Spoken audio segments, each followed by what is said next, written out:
I can still see in this particular circumstance. Come sit up here. Y'all VIPs today. Hey-o! Swag. This is literally like the only reason you're here this hour. They're all done with him. So I want to talk a little bit about LTAB in general, because I think it's very important to who this dude is up here. In order to get to know how BHS became acquainted with this dude, it's important to understand how we first became aware of this thing called LTAB. 3 years ago, I get this email from a group called TWAP. It was a weird name, I'm a weird person, it seemed kind of like fate, we went for it. They invited us to this thing in Elgin called Wordplay. Myself and about 6 of my students decided to go. We get lost in the crazy maze of one-way streets that is downtown Elgin, and finally find this little art studio down a dark alley, which I generally don't make a practice of taking my students to.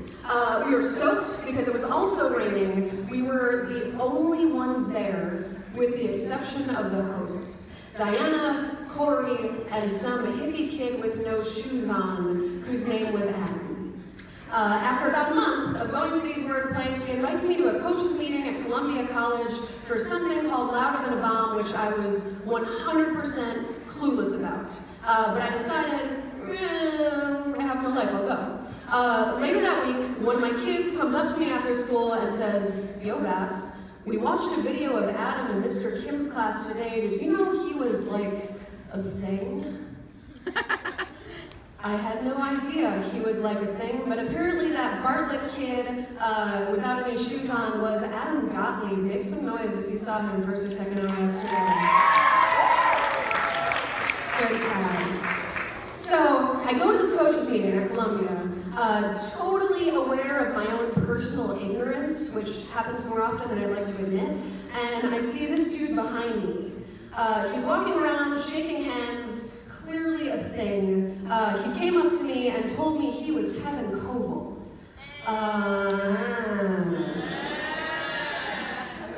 I think my exact words were, "Yeah, I know who you are." I had like no clue who this guy was, but he seemed really, really important. Rarely our first impression is quite that accurate. You'll see what I mean. Ladies and gentlemen, Kevin Coval.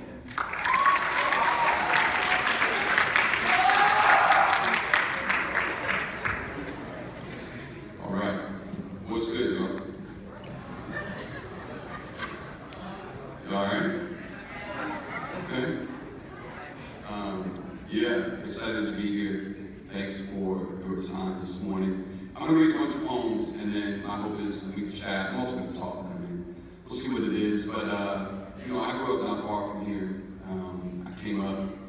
I went to high school at Glenbrook North. You guys know that school? Okay, yeah, it's not worth knowing. That's what's up. But you know, I mean, really, essentially, this is that hip-hop is responsible for everything I ever did that wasn't me doing the wrong thing. Do you know what I mean? Hip-hop's simply the library. It got me wanting to read. It got me wanting to write. It got me wanting to turn around and become an educator. I'm a grown-ass man, so the hip-hop that I listened to was not necessarily what y'all are rocking with, but you know, I stay up to date and incredibly fresh, and so I also rock with what you're rocking with. But in the day, I really wanted to rhyme, and I've since realized that we should have a moratorium on white rappers. At least a panel conversation, a conference perhaps. Like in the age of Iggy, we should talk about it, you feel me? Not 1,000% sure white people should just get up and rhyme. It doesn't always work out well. But that's what I wanted to do. And so what I'm gonna take you on a bit of a journey through my own journey,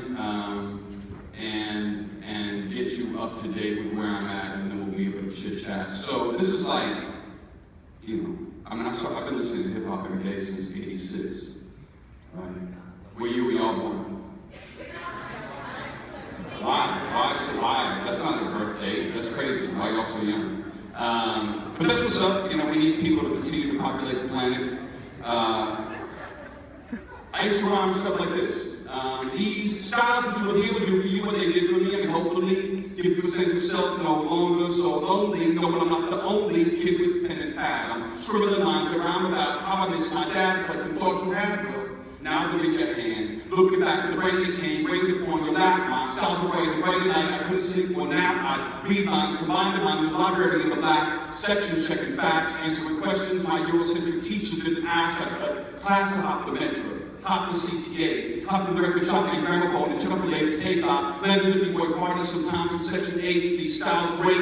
If you can spit, you're not a fake. I walk thin red lines with notebook, practicing my nightly fate. Writing became my day, keep it up, I'll never late. In mental spaces, I bomb kids. Now I speak, keep honestly what you thought you heard. I'm a Jewish kid who keeps raps in the air from the suburbs. I kids when I kick it, eating kosher, so the rib tips. I close the thousand bits in the back of classes, leaving a few lines if you got your glasses, you couldn't miss it. From the universal to the specific, my flow, metaphor, so keep your ears open, keep these styles when you hear it. Yeah.